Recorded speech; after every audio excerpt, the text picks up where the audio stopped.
אתי, תמשיכי ללכת.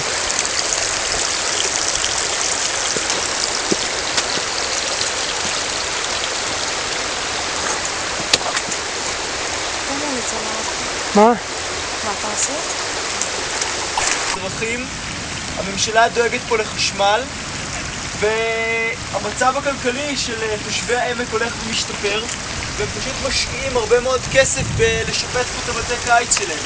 יש כאן כמה יעלות ממש מפוארות כמו שאתם רואים.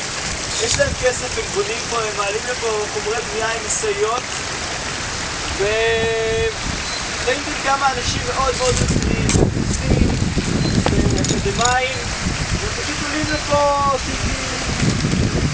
זה מה שעושה להם את זה. מה הם בנים שלהם? זאת התרבות שלהם. אני מאוד מעריך אותם. זה תיירותי אדיר, לא מגיעים מהתיירים חוץ מאיתנו, ממש לא, מקום לרחוב, והם מנסים לשמור על מין איזון כזה, שזה גם יהיה טיפה נגיש בשבילם, ושיהיה להם פה יחסית נוח, אבל שזה יישאר ככה, יישאר המקום שלהם. והם שייכים לשבט ההמשלים, אנשים מאוד מיוחדים.